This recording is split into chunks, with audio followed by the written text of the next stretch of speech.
Hello everybody, my name's Lisa, this is where I sew. This should be week 5 of my dressmaking and sewing course in my local college, but due to unforeseen circumstances, to wit my nose, a sinus infection, I haven't been well enough to go.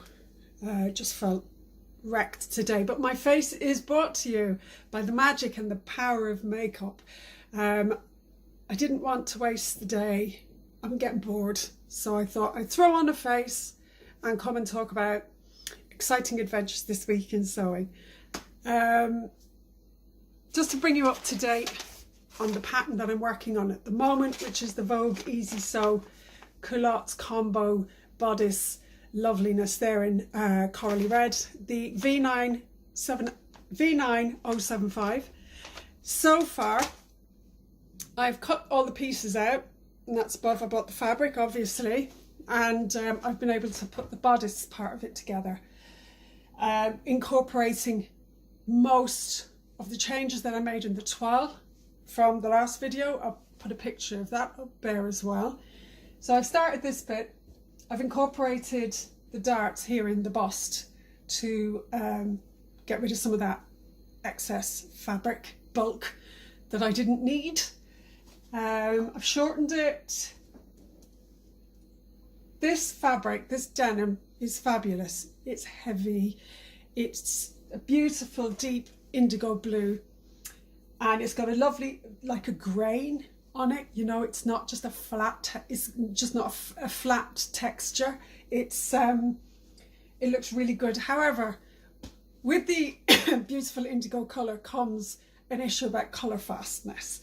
Because I washed it before I started cutting it, before I did anything with it. I gave it a wash, and as I handled it, my hands came off a lot of colour, a lot of blue left on my hands. So I think I'm going to have to give this a few more washes before that excess colour is dealt with. But it's one of the reasons why it's always worth washing a fabric before you start cutting into it, just to see how it works, what happens with it. There wasn't any shrinkage really, minuscule, but it was just that colour fastness was an issue. So there's always good sense in washing that fabric before you use it. This isn't the most difficult of sews, as it calls. It says that's what it says on the tin. It's an easy sew. But with the denim, and there's a lot of pleats to go into the front, I think that's going to be interesting working with such a heavy fabric and putting in so many pleats. And the zip at the back is always a welcome challenge. But anyway, that's that. As to the colour, the pattern says to line this. Now, as it's such a heavy fabric, I think lining may just be too much for it, because I think this is probably an autumn spring between seasons thing, and again then in the winter layer it up with something else. But for the summer I think it might just be a bit too much. But for the collar I might just make a little bit of facing to tidy that bit up. However, this pattern has just ate through all the fabric that I bought, and I think I bought 4 or 5 yards. There's only really very little left, so I'm going to have to be imaginative, creative. For the pockets, I bought some of this sort of man's shirting fabric. It's obviously not men's, it can be anybody's, it's gender fluid, but this stripe I thought would look nice just for the pockets. So there's that. So I've bought some lovely fabrics the last couple of weeks. I did a fabric haul from my Soho trip, but I also bought some fabric from India online, and it came, and I love it. I'm in love. It's so beautiful. I love these blue and white. That's a paisley. Is it paisley? But you know what I mean. Sort of the kind of pattern that you immediately associate with Indian fabrics. You know, I've seen these sorts of things in the V&A. I love them. And they're so fresh, and the cotton is so light, and I adore it. I bought it from a company in Jaipur. Came really super quick, like 5-6 days it was here. I really thought I'd be expecting to wait for ages. I've ordered stuff from China and been waiting 6 weeks. So I was very impressed with the quickness of the delivery. So I'm going to leave the details of that company. They're called Vikas Enterprises, a house of Indian fabric. I'll leave all their stuff downstairs. They're fabulous. Loads and loads and loads of gorgeous prints, vibrant, and just lovely for the summer. The next article, sorry, one more thing about this. It's only 45 inches wide. That's the only issue. So I have plans for this for a kimono dress, and I'll put a picture of the pattern and a dress I've already made out of some fabric above.